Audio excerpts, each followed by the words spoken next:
এজন্য বাপ আমার, বন্ধু আমার, আমি প্রতিদিন কিছুক্ষণ সময় ব্যয় করি এই কথার উপরে যে মনোযোগ চাই, আন্তরিকতা চাই।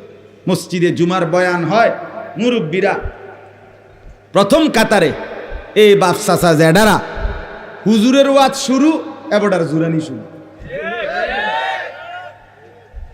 এই যে গেঁড়ি হালাইলো মানে গাঁড়, এই যে জুরানি শুরু। এবার হুজুর যতক্ষণ ওয়াজ করে হাবড়া জুড়ায় ততক্ষণ, এরপরে হুজুরের ওয়াজ শেষ, ওনার জুরানি শেষ। এখন যদি ওনারে জিগান চাচা আজ জুড়াইতেন না, তখন উনি বলবো আমি তো জুড়াইলাম হইলে, কিন্তু হুজুরকে ওয়াজ বন্ধ করলো, তো হুজুরের দোষ। হুজুরে কোন আরো ওয়াজ করতো, তাহলে আমার জুরানিও দেখেন।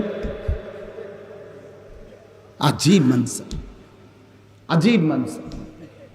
এমনি আসলে, এমনি শুনলে কিয়ামত পর্যন্ত পরিবর্তন হবে না, দিল বদলাবে না।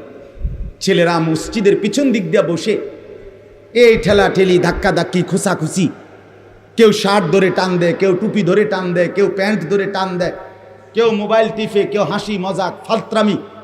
এই ফালতু কাজ করলে, এভাবে যদি সে 50 বছরও মসজিদে আসে যায়, তার জিন্দিগির কোনো পরিবর্তন হয় না বাপ। এজন্য আজকে আমি সবসময় বলি, বাস্তবিক অর্থে যথাযথ আন্তরিকতার মনোযোগ থাকলে, আগ্রহ থাকলে, মানার মানসিকতা থাকলে, খোদার কসম আমাদের মসজিদগুলোতে প্রত্যেক জুমার নামাজে ইমাম সাহেব এবং খতিব সাহেবরা যেই বয়ান করে উম্মতের হেদায়েতের জন্য, এই বয়ানই, জুমার বয়ানই যথেষ্ট। কিন্তু সত্যিকার সমস্যা কোথায়? মানসিকতা নাই, দিলের মধ্যে অনুভূতি নাই, মানার কোনো প্রেরণাই নাই। আমরার ইমাম সাহেব আর এবারে আর কিতা কইব, এবারা কিতা কইব, হাবড়া আপনার ইমাম সাহেব হয়েছে দেখতে আমরা হচ্ছে গেছে।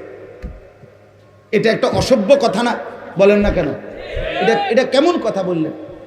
আমরা ইমাম সাহেব অনেক সময় মাহফিলে বহুত বড় আফসোস লাগে, ও বলে যে হুজুর আসরের পরে কেউ ওয়াজ করবো, আমরা ইমাম সাহেব হেরা টুকটাক কিছু কথা টথা কইব, মানে এটাকে যেভাবে বর্ণনা করে, মানে এটা ফালতু।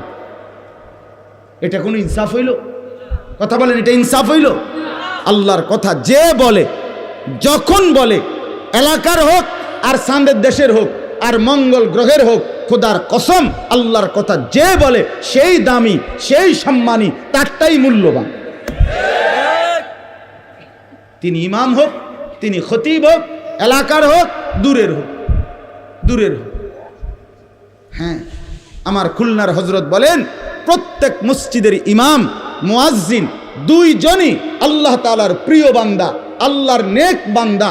ওই এলাকাবাসীর উচিত দ্বীন শিখার জন্য, আখিরাতের রাস্তা চিনার জন্য নিজ নিজ মহল্লার ইমাম, মুয়াজ্জিন, খতিব ওনাদের সাথেই উপযুক্ত সম্পর্ক, আন্তরিকতা বাড়ানো উচিত। তাইলে দেখা যাবে হেদায়েতের জন্য, জান্নাত পাওয়ার জন্য ওনাদের রাহবারি, পথ প্রদর্শন, এটাই যথেষ্ট।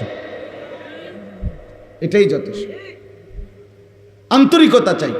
সোজা কথা হইল আন্তরিকতা চাই, আন্তরিকতা দরকার, মানার মানসিকতা দরকার।